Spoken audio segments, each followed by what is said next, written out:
even though we face the difficulties of today and tomorrow, I still have a dream. It is a dream deeply rooted in the American dream.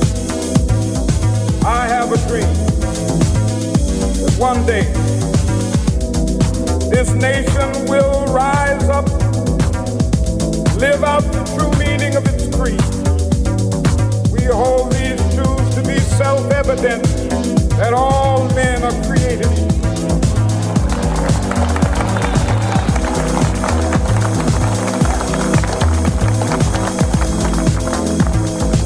I have a dream that one day on the red hills of Georgia, sons of former slaves and the sons of former slave owners will be... Hey, beautiful people. You know what? I freaking love that song. It's the best intro of any It's show just ever. a beautiful, beautiful shout out. And hey, everybody, what's up? This is the way works now with your boys, Lucas and Bobby from the Bronx. Get ready for this, media. Okay. To paraphrase some stupid heifer, this silly mare. But you know what, everybody? This is the first 100 Days Challenge, and we're going to be featuring Dems Abroad. Global Comms Director Aaron Raphael Fishbone, who's going to be joining us in just a second, actually. And Good friend, great leader. Exactly. And he's doing God's work with a lot of the people from Dems Abroad. I'm not English, so let me throw that accent out there. I've learned a lot. Yeah, I've learned a lot from the guy. I've worked with him on communications roles here and there from the campaign all the way through because obviously with Again, everything doing on God's fire- work. Yeah, with ¿Está bien? Claro. Oh, yeah, we have to talk into the microphones, Yeah, people. It's I one have of to be those professional, things apparently. we have to do, yes. Apparently, I can't half-ass it. So yeah, Aaron's is a great guy, and we're gonna link in with him any minute now to talk about this first 100 days, 100 acts of resistance, the worst of the 100, and just his story in general, how he's trying to help. You know what? It's the thing that what was being thrown out to much of the lamestream media, the right-wing media, is that he keeps saying that this is the best, the strongest 100 days. And of course, he just had a 2-hour suck-off fest with his cabinet. What was that? It was cringe, as the children love to say. Imagine having to do that for your job. Imagine having to show up and go. It is their job. Yeah, It's all a performance. It is a performance, and there's a one-man band that they're having to perform to, and it is consistently that, and that's why this authoritarian that's happening is why we have to bring it the way it's happening. But it is the way shit works now, apparently. and this is what we're going to be talking about. These first 100 days, obviously, everybody has their own idea and opinion, but with Mr. Fishbone, and this is actually roundtable number 4 of our 6 pods. Woo! We have big guests here, And we're really glad because this weekend somebody turns 42 for the 4th or 5th time. 39. Who's counting? I thought you mean 39. Well, happy anticipated birthday, my Thank friend. you, my beautiful brother. I think that now with the graying and the bald, it's really hard to say 39, but 42. I'm 42. Okay, and fair. it is one of those things that brings everything to a head. Every birthday, because you just had a birthday. Yeah, that was A few fun. weeks That was ago, a couple that months was a ago. weekend from hell. It was my birthday, my best friend here's birthday, and then Cal Soltada in the same weekend. But at least there wasn't a blackout that weekend. Unlike, yeah. Wait, let's listen to for 5 seconds. Before we jump, Mr. Fishbone. Let's talk about how my wife took off on a plane at the same time the entire Iberian Peninsula went black. And southern France. And southern France, and I had very little leftover cash. I had no power. I had no water, and my dog and I are walking around our neighborhood, which was tense. People were running, trying to catch cabs, trying to catch buses. The ice cream was melting in the freezer. It was a crazy day. I never expected that. What did you do? You were actually working though. I actually worked was through off it. that day. I worked through it as usual. You know how we do. I am a Mexican, sir. I have to work very hard.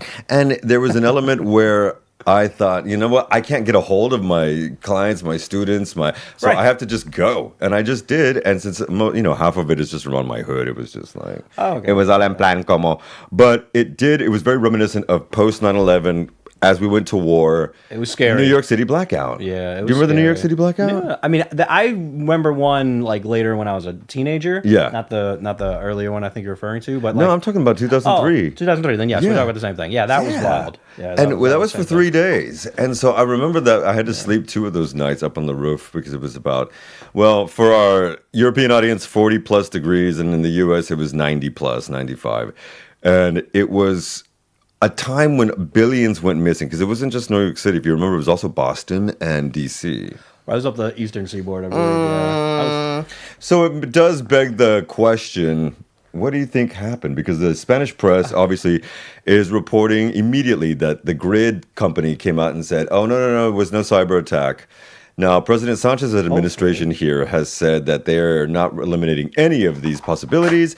And as of yesterday, they've thrown in some kind of research thing that's going to be happening between them and Portugal. Oh, thank goodness, because we should definitely get to the bottom of that.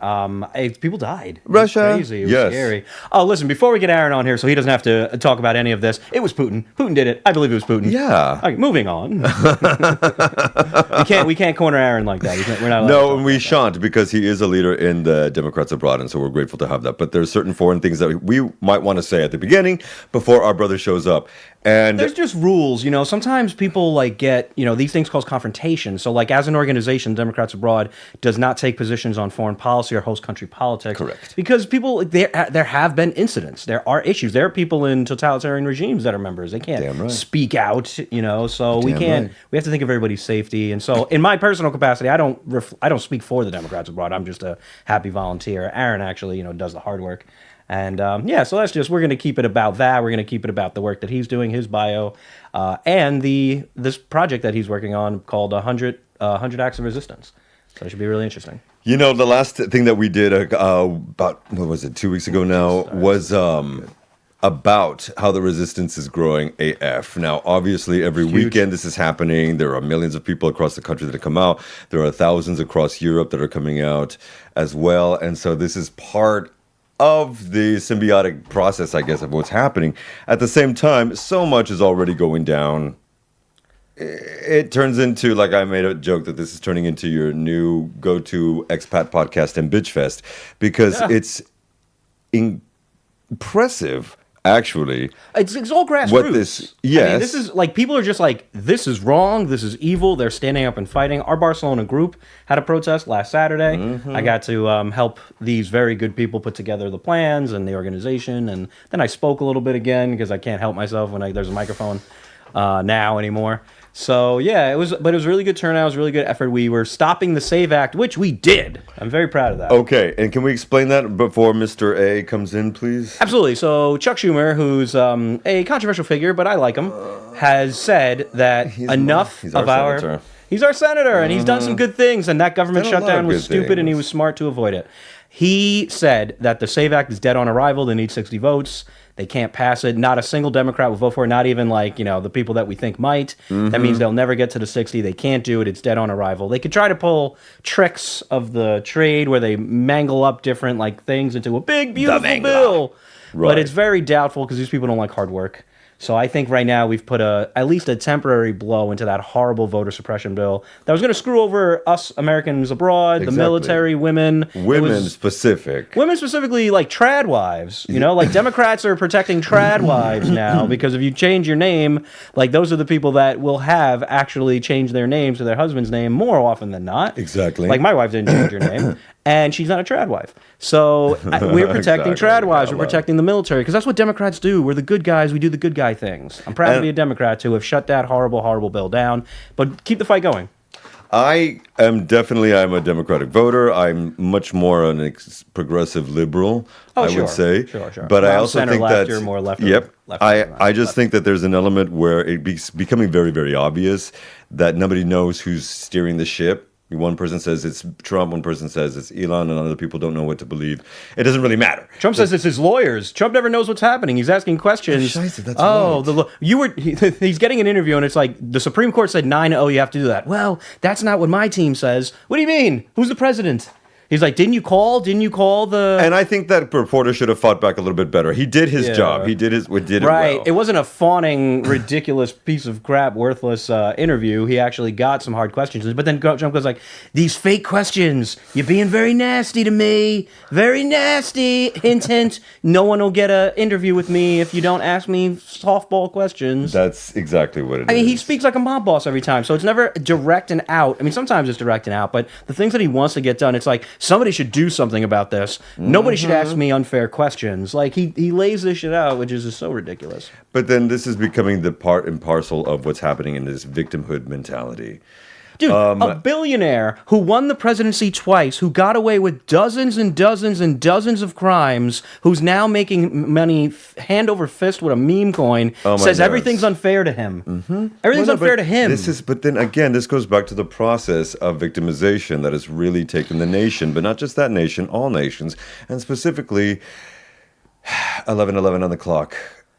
I love you guys, you know I do, but heterosexual white men.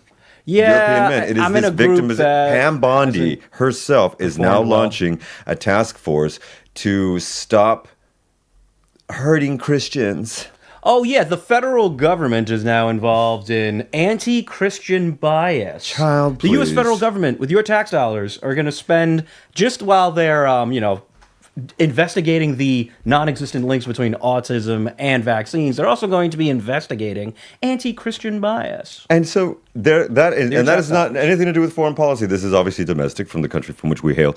But it also needs to be noted that over 60% of all religion-oriented crimes, or orientated from England, darling, are against Jews.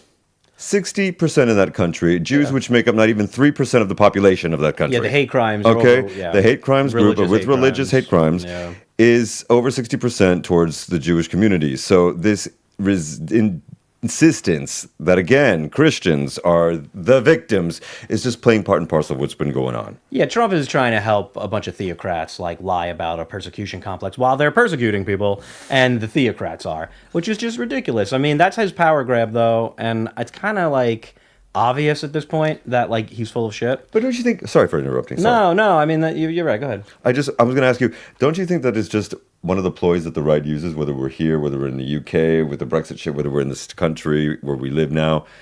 Well, pretending to be a party of morality with the guy who had an affair with Stormy Daniels while his wife was nursing their kid, and who does meme coin scams, and who's letting kids die of cancer and AIDS and starvation for pennies on the dollar saved, is not the party of morality. It's also, they're not the party fighting anti-Semitism either, when Stephen Miller is about to take a national security job maybe, but he's basically the shadow chief of staff. And Trump, people forget, had Nick Fuentes at his home, an avowed neo-Nazi at his home. Well, I also think Stephen Miller forgets that he is Jewish. Oh, that's true.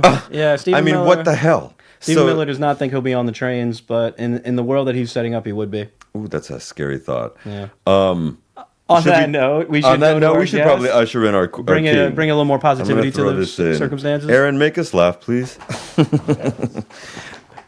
Mr. Fishbone, is that? Hey, there he is. There he is.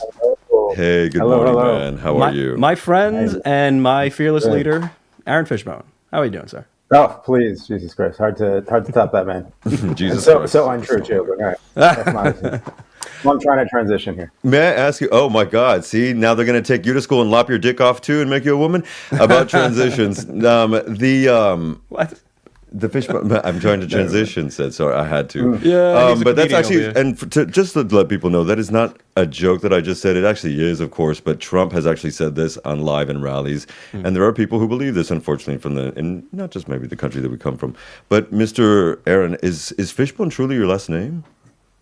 It is. Wow, man! What is the origin? It's not the name I made up just for interviews like this. Yeah, exactly. What is the? Can I ask you really quickly what the origin of that last name is? That's interesting to me.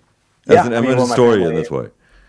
Okay, my family migrated from Eastern Europe, way back when, via Ellis Island, and I think it's one of those names that was changed upon arrival.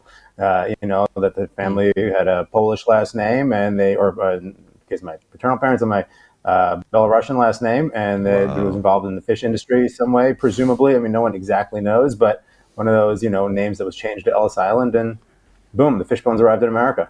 I love it. So, Aaron, let me ask, where are you? Where do you vote from, and what brought you to where you are?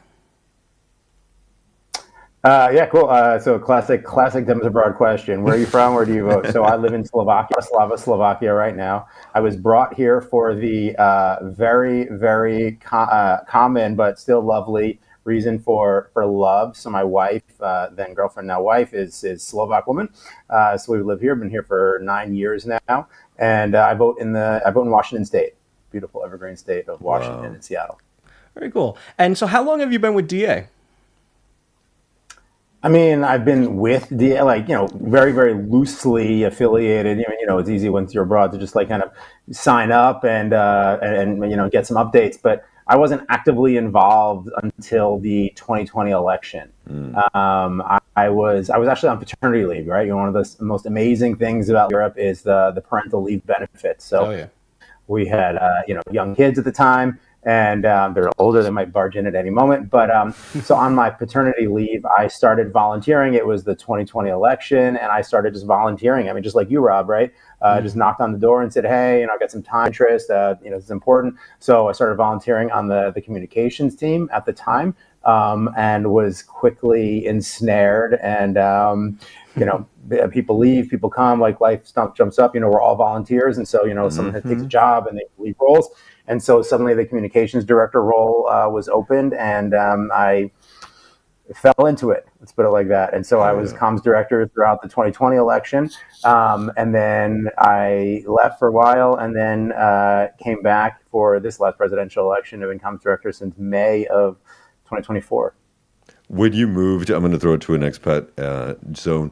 When you moved from the States to Slovakia, what was some of the good parts and the bad points that you felt when you first arrived there, as you started to gel with the people there? Like culture shocks, I guess. Yeah, I mean, I'd lived abroad before, so it wasn't my first time, and I'd been in Europe. I'd worked here overseas for any number of years. In fact, that's when I met my wife, was like 22, 25 years ago, working in Estonia. So not a very linear path or even very traditional path. But, I mean, it was cool. I've been stateside for a while, so exciting to get back abroad, refreshing to be back in the world, right? Like here, you make a wrong turn, suddenly you're in Hungary. You make a wrong turn in the other direction, you're in Austria. Right, so different languages, different currencies, somewhat different cultures and different ways of looking. So that's very cool. That's one of the cool things about Europe, right? Is how close other parts of the world are, other countries, other foods. Oh, yeah. So there was that, and just like being fresh. I've been in Seattle for like 10 years, and it was exciting to get back out into the world. And this part of the world in particular really feels like kind of the cross paths of history, right? The former Ottoman Empire, the Habsburg Empire, former Warsaw Pact countries, and former post-Soviet countries, and right here, I mean, is where the Iron Curtain was, right, between Austria and Slovakia. So literally, we were married at a castle overlooking, like the ruins of a castle overlooking the river that was the Iron Curtain between Austria and Slovakia. So, wow. I mean, all that stuff is cool. Like I see a castle. I see Bratislava Castle from my bedroom window. I mean, that's not something we'll ever have in the States. No. Medieval castle from my bedroom window. And so plus obviously I was with a woman who became my wife. So that's I still have to see a castle. I've yet to see a castle. My European life. Rob, door's open, man. I'm sitting in the guest bedroom right now. You can crash here. We got a Murphy bed right behind me. Fantastic. Just pull it down for you. We can do this thing live. So you can see the castle right outside the door. I'm going to hold you to You're that. invited. Okay. Open invitation. Very cool. So let me ask you a question. Are the Democrats abroad actually doing something? Oh, softball question, right? Yeah, man, we were doing a lot. As I know you're well aware of, you're intimately involved in. So, I mean, I guess the main thing that we do is, so normally Democrats Abroad is a get out the vote or organization, right? Like spend a lot of our energy and efforts focusing on getting out the vote for elections. And, we did that in 2024. We did it for many previous elections. And I mean, there are elections in 2025, as you well know, right? There was Wisconsin, there were special elections in Florida, Pennsylvania, Florida, wasn't one in New York like we were gearing up for, but okay. Stefanik keeps her seat. But right, Florida elections, 1 and 6, Wisconsin election, and there's going to be upcoming elections right for governor of New Jersey and Virginia. So we are, in fact, and plus down ballot races, in like mayors and city council members and whatnot taking place.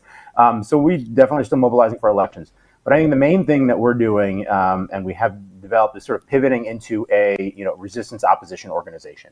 Right, there are a lot of bad things happening, as you discussed earlier before I came on. And so, how can we, even from afar, be effective in participating in the resistance and the opposition to those bad things happening? So we have organized a lot of really targeted calling campaigns. Call your senators, call your reps, also call your governors, call your attorneys general to let them know issues to really kind of take a stand on. So the SAVE Act, like you were talking about before, and others, also protecting benefits, Social Security benefits, and other things.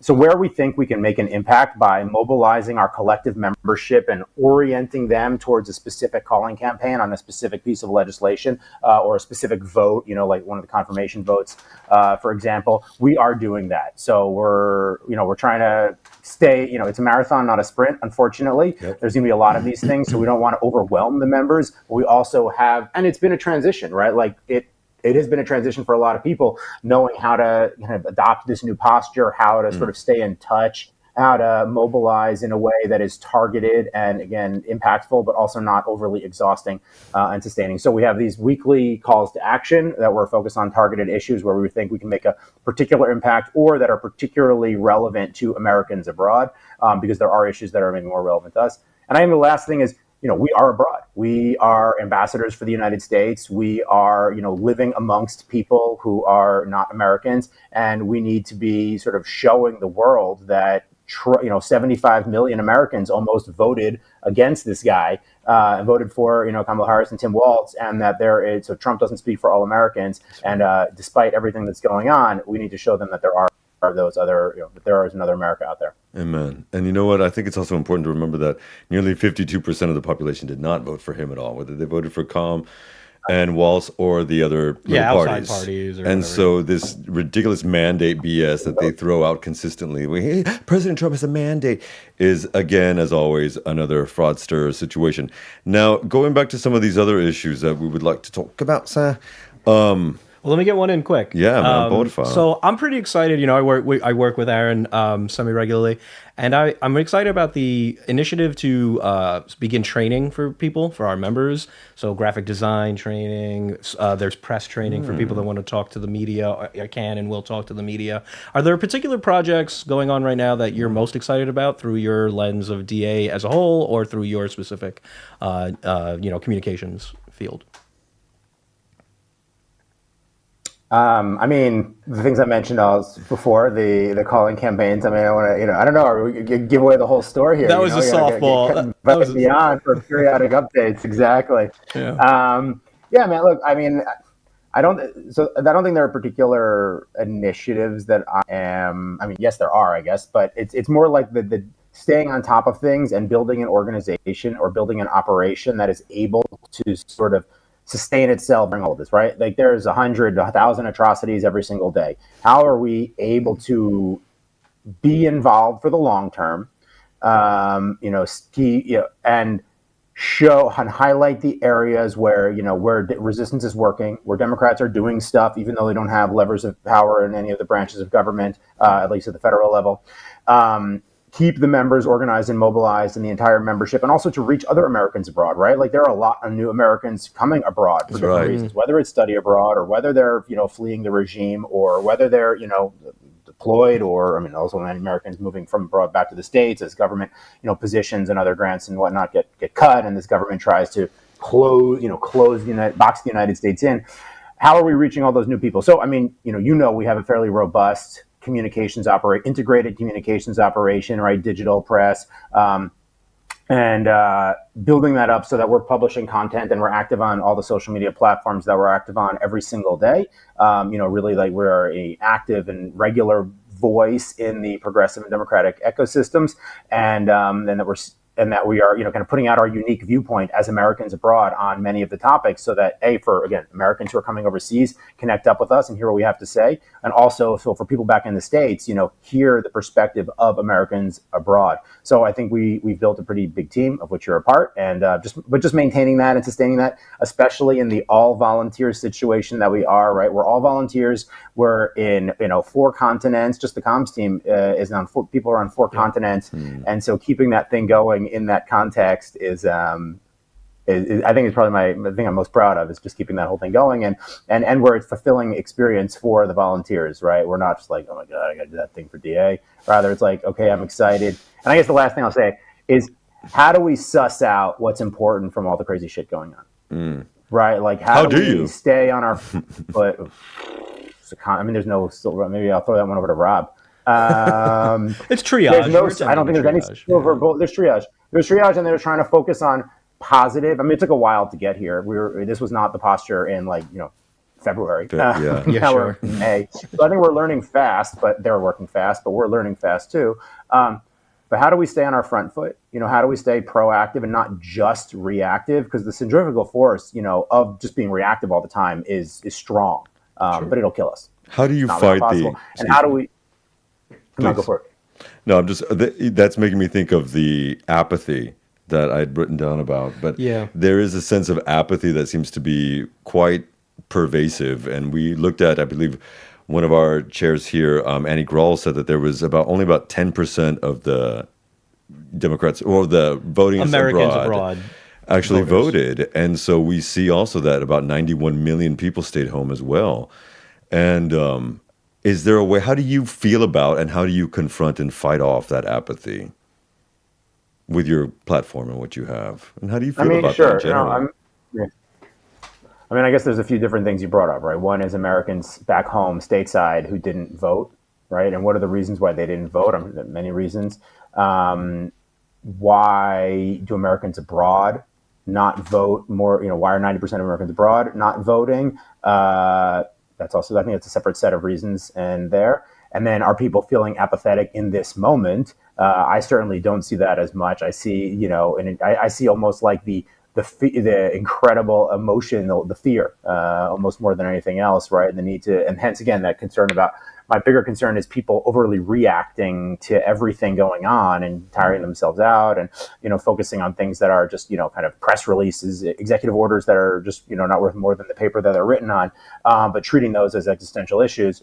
Which they are at some level, but we really need to sort of suss out what's important and what's meaningful and what's going to actually, go into force versus what was just, a press like virtue signaling to the MAGA base. Like, look, I said I was going to do this on the campaign trail, and now I have an EO'd, executive order saying that I'm going to do this. Therefore, promise made, promise kept. And it takes a little while to maybe know the answer to all of those things. Definitely. So, that's something we're working on. But the issue of why did people stay home, and we could talk about that if you want, or why are Americans abroad not voting as much, or such a small percentage of them voting, we can talk about that too. But I think those are three different topics. The latter. Could we talk about the latter, about why those abroad are not voting? Do you think there's a specific reason? I kind of just feel like there's a lot of people don't even know about their rights. Like I've stumbled on that because I did a lot of voter registration events in colleges for the campaign. And it was nonpartisan group, obviously it was voter registration, but like so many people were like, oh, I didn't know I could vote. I had that told to me several times, and that might be a part of it. Is that a Gen Z thing? Also, it might just be a Gen Z thing. Like, I really don't know. But yeah, do you have any particular insight on that? Like anything? And then is there a way we can kind of address that? Because I like the marketing and the stuff that we're doing. You're right. We're the DA is on every single social media page possible. There's events, global events. There's local events. There's all sorts of like community building initiatives. But yeah, I just never got to the bottom of it. Besides thinking like, I think a lot of people just don't know that like once you leave the country, you do have the right to vote. And so, any thoughts there? Yeah, I think that's true. I don't know, we're calling Rob Gen Z, by the way, so that'd be a new one. I'm old millennial. Old millennial. Yeah, that's what I thought. I think in general, who are Americans abroad is a big and diverse group, right? Like there are a lot of people are retired pensioners going abroad so that their dollar goes further, or they want to, move to somewhere warm in the Caribbean or, somewhere cool. A lot of the most people are abroad for family reasons, like myself, like their partner or their kids are, citizens of another country, and they live there for that reason. That's my situation. A lot of people are abroad for stints. Their companies deployed them abroad for a few years to go work in the field or work at a foreign entity. U.S. military and their families, American diplomats and their families. Yep. Peace Corps, people like that. U.S. Formerly USAID workers, people who go on mission trips, right, from the church. But then also a lot of study abroad students. So it's a really diverse range of people who are Americans abroad. And, there's a lot of turnover there too. So you don't necessarily think about how am I going to vote? Especially if you're not like a person who thinks about voting all the time, sure. How am I going to vote from whatever location I'm in? And then, we have a federated system. So it's really up to the rules are largely driven by the state in which you vote. Exactly. So that's a big part of it. Yeah. Although if you register as an American abroad, from abroad, which you can do from abroad, right, which you can do as a special category from voteFromAbroad.org, then you have special federally protected rights as an American citizen abroad, such as the right to receive your ballot 45 days before the election, the ability to not be purged from state election rolls, and more, and the ability to send in a backup ballot in case for any reason there was a logistical issue with your ballot getting back. So they're really important reasons. Yeah. Oh yeah. Mm-hmm. Okay. Thank you, Annie Grawl, for helping me out. Annie again. Yeah, she's the best. No, Annie's super. She's she's hustling. But look, I think in general, people don't know, or they're not thinking about it. Okay, how do I do that from my dorm in whatever London, or how do I do that from my new office in Hong Kong? And that was before Hong Kong started, stopped sending mail to the United States. Thank you, DJT. Oh yeah. But yeah, so I think a lot of it. First of all, it's just people just don't know. Secondly, they're not thinking about what do I need to do from where I am to how to get it back. And then thirdly, they don't think about the mechanics of doing it. And then they don't think it maybe makes a difference or it really matters. So is it worth me going through all that rigmarole to do the thing to vote? I mean, plenty of people in the States don't think their vote matters or don't care either. But here it's that added element of, are you going to then go figure out all that other information, go find the resources, and then send your ballot back? And maybe you have to pay money to get it back, or you have to do it by hand because your state requires a hand signature and stuff like that. So those three together, I think, probably account for much of it. And then finally, some people also probably just don't care, just totally checked out, not thinking about the States when they're doing their study abroad. Right? It's exciting. They're meeting all kinds of new people from all over the world, or they've got other shit to focus on, and they're not thinking so much about voting back home. So, I mean, combination of all that and other things too, I'm sure. How do we fight it? I mean, I think we're fighting it now. I mean, I think the resistance movement that's sort of so much more broader than any one organization, but I think our part of it is really nailing it home. I mean, I love that there's a resistance roundup email that I can check out from DA that tells me everything that's going on so I can stay informed. And I don't say things like, the Democrats aren't doing anything, because I actually looked at and saw everything they're doing. I got to ask you a question, though, and it's a little related, and I don't know if I've ever asked you this, Aaron.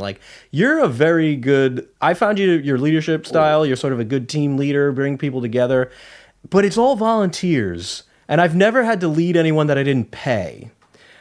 And I'm just curious, any particular method to the madness, secret sauce there that keeps people kind of motivated? Because everyone in our groups, that we work with are good people, and they're highly motivated and they're engaged, and that's hard to do when you don't pay people. So I'm just curious. I don't know, Rob. So I throw it back at you. How do we keep you engaged and motivated? Because I agree, it is a unique context in which we operate. But it's not fair, because my wife is afraid, and if my wife is afraid, I turn into Van Helsing. So it's not really so I'm always going to be engaged. I'm always going to work my ass off. I'm going to do it for multiple different levels. Why do you do that? Because my wife is afraid. And your wife's afraid. My wife is afraid. My wife is she's afraid. She just went to visit her father. She was afraid of these issues that she'd be having. I mean, the state of the United States right now is not particularly friendly to women of color, not particularly friendly to people who speak out against the administration. And she has friends and family that are getting, she volunteered for the Peace Corps. So it's love overcoming fear that makes you do what you do. Also, my grandfather died of COVID long before, when Trump was calling it a China virus. Ay, Madonna. And was making states compete against each other to get, PPE and masks and things. Yeah. So there were shortages everywhere. So I just saw the actual, writing on the wall, and I was like, no, I'm not saying I'm going to talk. I'm going to use my loud mouth, and I'm going to run about it. But I'm just, I'm one guy trying to be a one-man army, I guess. But we're a two-man army now. Exactly. I was gonna say, seriously, look at all the hats you wear, man. You got the mics. I said the mics you're holding. You got this mic right here, Lucas. You got the things you're doing at DA. You got your GeoTV work in Spain. I mean, I think it's like any volunteer situation. I think the most important thing is making it feel like a fulfilling experience for volunteers. Make it feel rewarding to them, because again, there's no financial incentive. It's purely just passion or fear. And the fact that the experience itself, the interactions you're having day to day with the other members of the team, are themselves, on balance, positive, fulfilling experience. Because I think, if it was toxic, people wouldn't want to do it. If it felt like hell, or like, or it felt like a drudge work, people wouldn't want to do it. Totally understandable. And so I guess my main thing is, and it involves a lot of like time of my time and talking to people and checking in, and maybe having those conversations where there is a problem, because there's all kinds of like issues that arise, pain points and whatnot. I have to talk people through it, and so it's that kind of time. But you're right, there's no financial incentive, so people are obviously already like interested, and then you just kind of have to work day to day to make sure things flow smoothly, that communication channels are open, like it's working. Because if it's not working, then people are going to check out. And even our digital tools don't by themselves, and our like on paper processes are not enough. It involves oversight and constant sort of like management to keep things running smoothly and address interpersonal issues which do arise, and whatnot. And I guess the last thing is it should be fun and creative, right? Like, and I say this in our meetings, like the creative process that we're engaged in of developing content, of creating these videos, of, making sure what is our, American abroad view on this topic or that topic, and making it feel fun and creative and interactive, and as an outlet for people to get their views out is really important, because again, otherwise why do it? So it's like that. And I guess winning helps. Like, so yeah, there's that. Well, think about it. We stopped the SAVE Act. Like, we put enough pressure on, and that was a huge thing we talked about it earlier. For now, we've stopped the SAVE Act. And my single favorite act of resistance is we did not allow Elon Musk to buy a Wisconsin State Supreme Court seat. Yeah. I did voter registration events for the college kids just to get them, even though I only saw like 5. And major shaving off of the percentage of cuts between them and Florida from the former elections to this one, to these as well. But he has Spacetown now. So soon to be Spacetown. Read this article. I mean, he couldn't buy in Wisconsin Supreme Court race, but he is incorporating a town in Texas, the soon SpaceX. Sounds great. You mean outside of Austin? Right. Yeah, it's on the border. In the valley where I was born, by South Padre. I didn't actually know that. Spacetown. There's an article that came out in the paper yesterday. Why don't let's let him go do that. Just get out of the government. Speaking of articles, because we mentioned, Aaron, you mentioned some elections and special elections and things coming up as well. New York Magazine has just put on was it the New Yorker? No, it's New York. A rather I don't want to say scathing, but scary article about Mr. Fetterman, about Senator from Pennsylvania, Dan Fetterman. I don't know if anybody's heard or seen this or read about it. It seems speculative, but there's some cause for concern. But I don't know that it's our place to necessarily get into it. Well, no, this is the thing. With these different elections that are going to be coming up, do you think that we will galvanize people who are outside, like what we deal with, to actually vote, if that were to happen, for the special elections that you just mentioned, for inshallah, we actually have 2026 elections. Oh, yeah, no. Virginia, New Jersey in November, we're already working on that. So how can we outside get more engaged in things that might be affected or might not be affected, like in Pennsylvania or whatnot, but in the future? Because that's what we really need to get. My concern is the young ones. How can you not know what's going on if you're consistently on TikTok? You know what I mean? Because there is that element where it's actually a sickness. So when you were talking about how they didn't know, I find it really hard to not know what's going on. So how can we engage those little, the younger crowd to really get involved to vote? There's probably our Gen Z member here. Right? Yeah, right. Go for it, man. Please. No, I mean, telling them what they're losing, what the cost of apathy is, what the cost of not participating. I mean, you don't participate, you get a government run by a radical right 4chan conspiracy theorist who hates immigrants. So I think it's important to like lock in like cause and effect. For people, like the cost of apathy is extremely high, and it's higher now because if we don't rock the midterms, that word again, yeah. If we don't rock the midterms, it's going to be problematic. If they can keep both seats for the whole 4 years, we're going to be in a lot of trouble. So both houses of Congress is going to be in a lot of trouble. Getting people motivated to vote is showing the successes. I mean, the youth of America tend to care about climate change, tend to care about gun violence, tend to care about healthcare, tend to care about an economy that works for everybody. And the Democrats are, in my opinion, solid gold on that issue because they're trying and they're accomplishing legislation, they're accomplishing policy changes that are making lives better for people, that are increasing access to healthcare, that are limiting access to mass killer guns, that are helping fight man-made climate change. So I think it's a combination of not like talking about here's what we've done and here's what we're doing and here's what we're going to do, which I think DA handles pretty well, because you just go on the website and you click the Resistance Roundtable and you see that. Here's what's happening in DA, community building events. Here's what's happening, in France we have a get together for coffee. In Barcelona we have a protest, and then afterwards we're going to watch a funny movie. Like, community building and past, present, and future. And all of this is at democratsabroad.org. Go to democratsabroad.org. Okay. You have to go to democratsabroad.org and find out every bit of information that you need. Join up, help us fight. Aaron, please. Yeah, I filibustered you there. Sorry. I mean, no, that's fine. That's fine. No cloture vote here. So, I mean, I think, look, it's a huge issue. And there's no sort of single answer. I'm 45, so I'm probably not the person most expert to talk about this. Totally. Am I the oldest person on this call? No, right now? You and I are the same age. I mean, I'm 42. 42. You're 42. I'm 42. 47. We're looking for like 42. Very good. We're 42, looking like 37. I'm solidly 45.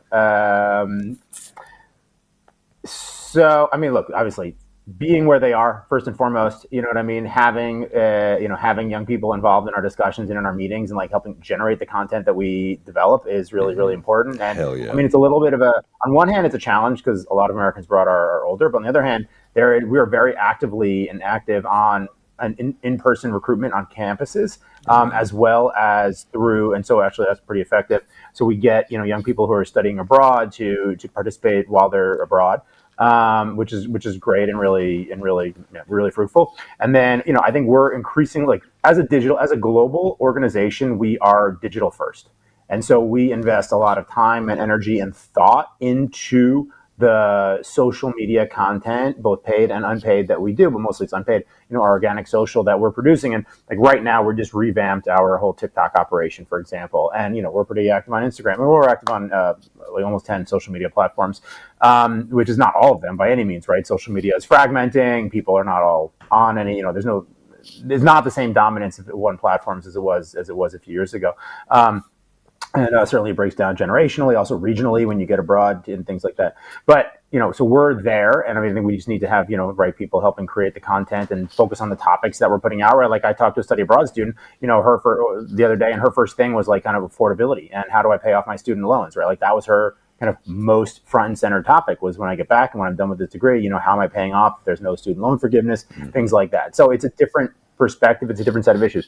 But I think one of the other things we need to kind of grapple with is, Trump's superpower is being at the center of like all conversations all the time. Just like absolute dominance of media across all of public conversation, whether it's about, freaking sports or whether it's about, FIFA, whether it's not just news stuff, right? It's culture, it's mascots, it's religion. It's just so many different topics. And the articles or the coverage all starts with Trump, Trump believes X, Trump did X, Trump what? That's his superpower, being the center of those conversations or in all those conversations. And that's something really, really hard to grapple with. And then, the dominant and just the amount of sort of right-leaning media, social media that there is. From an algorithmic perspective, like who owns the platforms and what voices are they promoting? That's a big issue. Yes, also, just the sheer number and volume and reach of, right-leaning platforms and programs. Obviously, you guys are doing this as one big way to and that's awesome.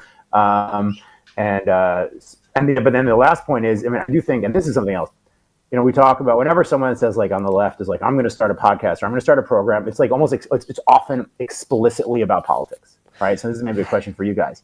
It's not like politics is downstream of culture, right? Like, Barstool Sports was about sports well before it started getting into politics, right? And, Rogan was talking about like kind of random culture issues long before he started getting, increasingly politicized. So, ancient aliens, yeah. And so on, right? And so many others. So, how do we have, let's say, discussions on culture and life and sports and, clothes and gardening and all that other shit that, with ultimately like a political view thrown in that is not, but it's not explicitly about politics, so that the people who are hearing it or listening to that conversation are just like normal people doing their normal people thing. But at the same time, they're not being radicalized to the right because the host of the show ultimately becomes radicalized or is paid to promote that. It's so right. You're so right. And that's sort of part of our mandate is that it's been so insane that we haven't had the ability to branch out as much as we have wanted to do. But you're absolutely right. A conversation that we have about like his dating life or our dogs has a potential to go pretty more viral than us having a breakdown of the SAVE Act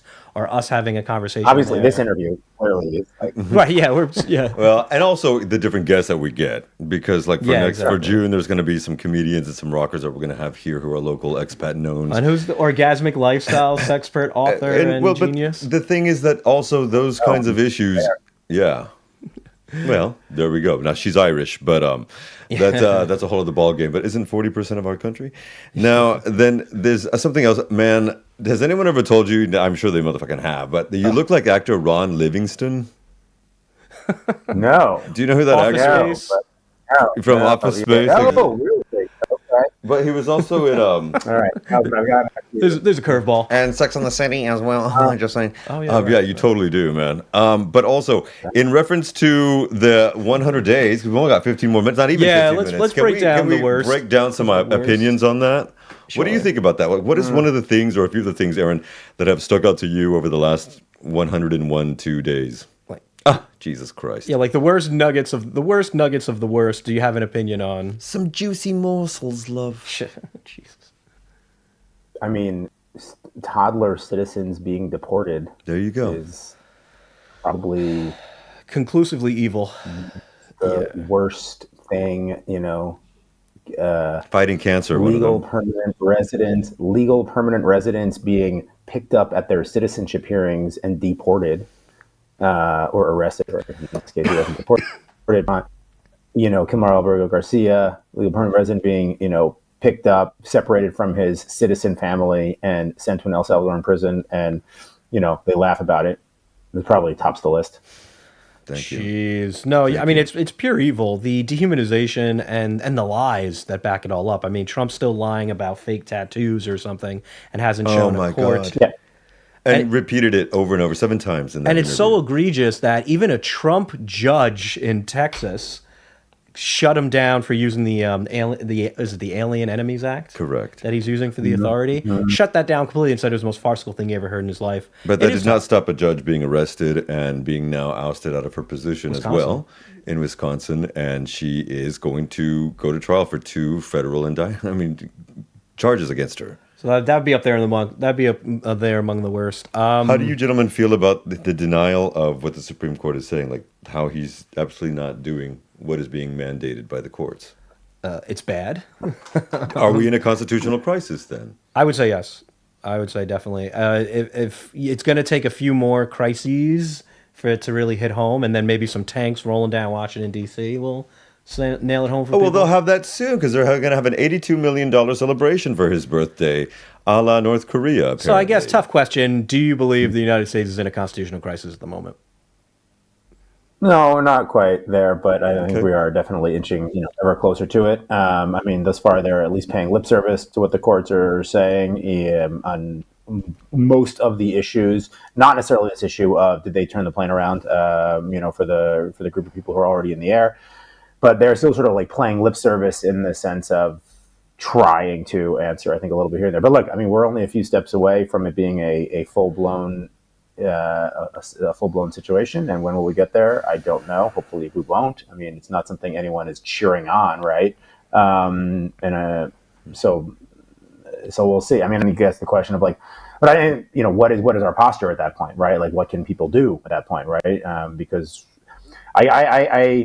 I struggle with people who are like, already living with the absolute worst case scenario, where like basically some civil war, right? Like posse comitatus, U.S. soldiers on the street, policing on the streets, and then suddenly, the only thing to do is like armed revolt, versus, which to me is, hopefully that we'll never get there. But I know the people who live in that world, right? They talk about it and stuff already.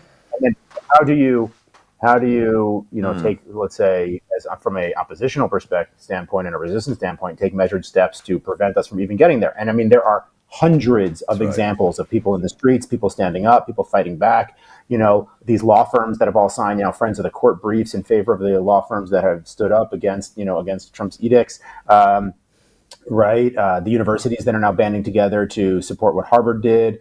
And then, hundreds of acts, right, from Bishop Boudet to what, Dems in Congress are doing, to people who are protesting against, closures of national parks and firing of EPA and firing of NIH. And so there are hundreds of acts of opposition taking place. And the point is, can these stop us from getting to that authoritarian point? And I mean, I think this is like one of the straying. I'm an optimist. So I think the strength of the bonds of civil society that we have, the bonds of civic life, the bonds of the familiarity that people have with public engagement and with being involved in their community, there's a lot there, and it's being flexed again. And I hope that in many, many different ways and forums, and from the boardroom to the streets to the courts to to Congress and many other places, and I hope that works.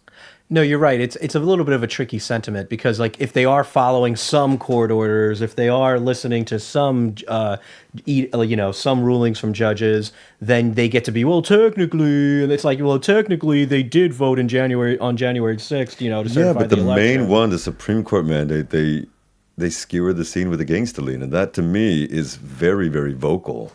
I think the precipice argument makes a lot of sense. Like if the resistance was just being steamrolled completely, if there was and we could get, he's right, we could very well get there, and that's the intention. I believe that's his intention. But I agree that like we're the whole ever so scaredly, ever so patiently attempting to hold firm to a free country. Yeah, man. So I get it. Precipice, not quite, but on a path. Is fair. Yeah, and trying to not like mentally just go straight to that precipice point, because I don't think that's productive, at least certainly not right. So like on the path, yeah. I mean, because like what I think is absolutely insane is we're circling back again, I guess, to it's usually immigration, but declaring an executive order that birthright citizenship is basically nothing. That no, this president says birthright citizenship isn't a thing, and that's obviously been smashed down in courts too. For me, that's obviously one of the worst things. But I think the worst thing is completely legal, is what RFK Jr. is doing to healthcare in the United States. What RFK is doing to HHS. I mean, it's absolutely insane that taxpayer resources are investigating debunked conspiracy theories while they're cutting the tax administration, and they're cutting out people that help you, and they're cutting out people that like actually help. Like they're firing scientists, they're firing doctors. So far, over nearly 140,000 workers. And so that's like for me, that's the worst, because we saw the damage of the pandemic.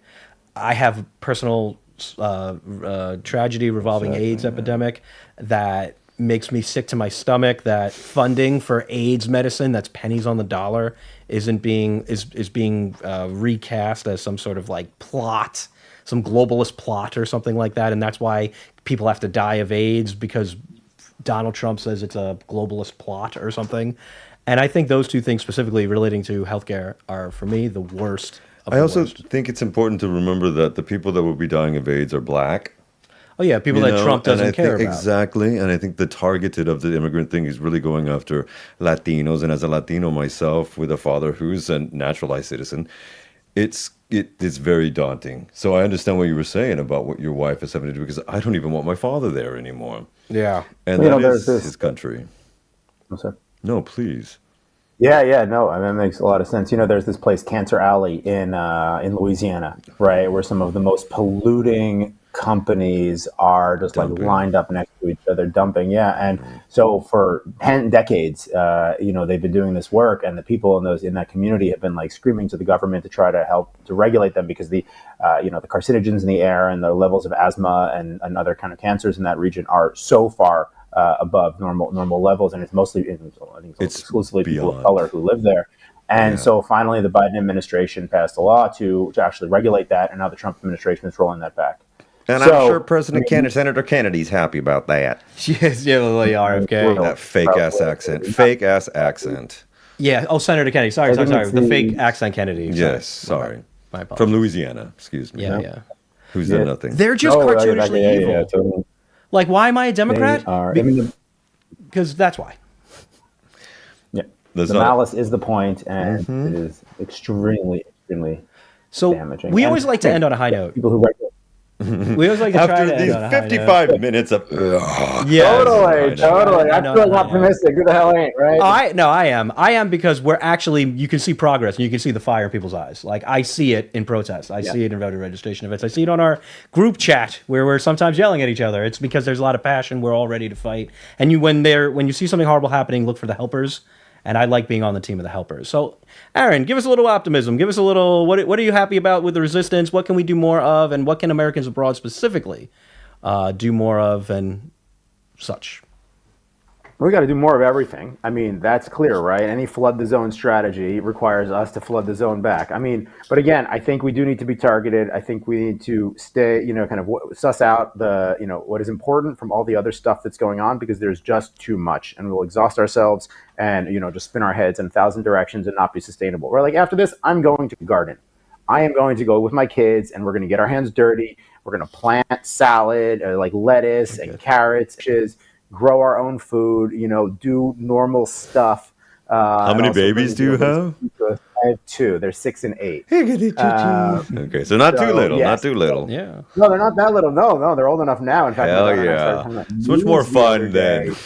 than... Put them to work in the garden, too. I like that idea. Look it, at we Rob gotta saying, get them, put him to man. work. Put him to We're work. not- Amen. Totally, not that. Right, they're my kids. It doesn't count as slave labor. No, but we got to get there. We got to get on our bikes. We got to ride out. We're members of a community garden on the kind of outskirts of Bratislava. But it's great. We'll meet some people.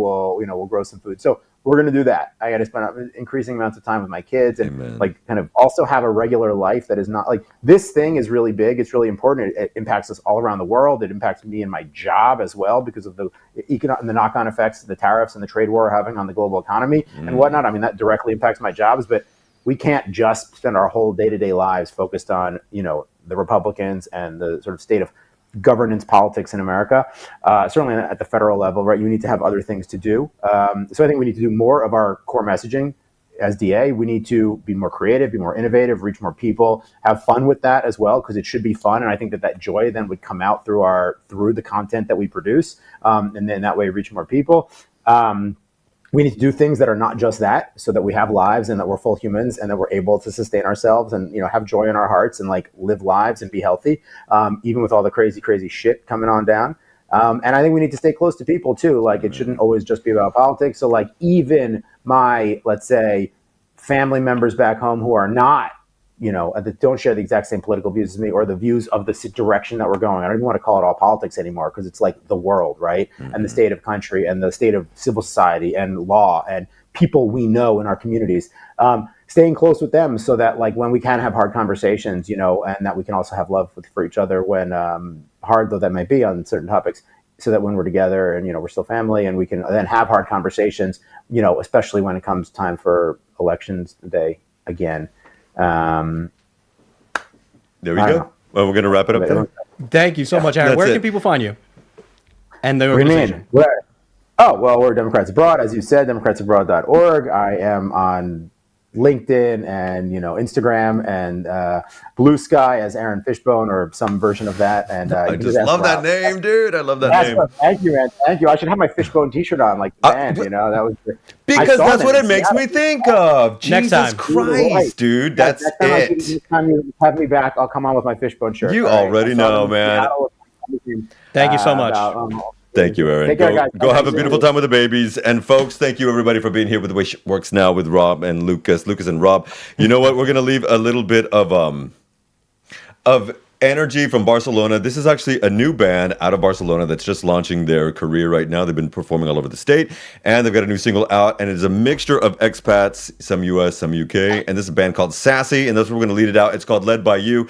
Be led by your intuition, por favor, everybody. Remember that you are loved, and we will see you back on the flip side, and all over Al Gore's interwebs here at the way Ish Works with Lucas and Rob. We have permission to use this. Adios. Yes, we do.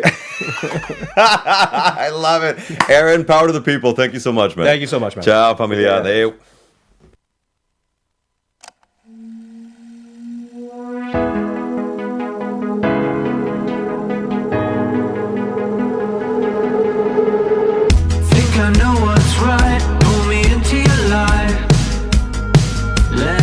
lost in a whim.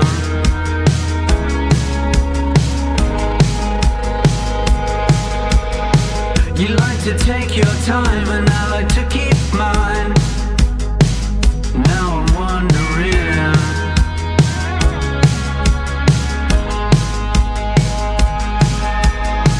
you take an ordinary man and you make him better. You take an ordinary man and you make him better. You take an ordinary man and you make him better. You take an ordinary man and you make him better. your silver lining coats a grip around my throat when you call my name.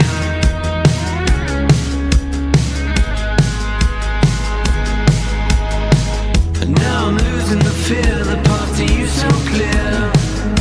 So take me all the way.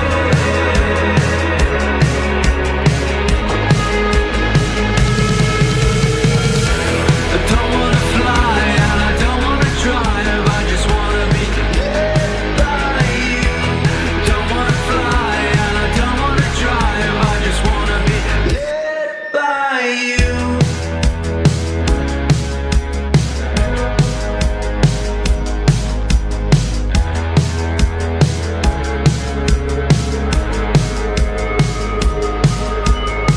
The summer's almost over, I'm feeling awfully sober.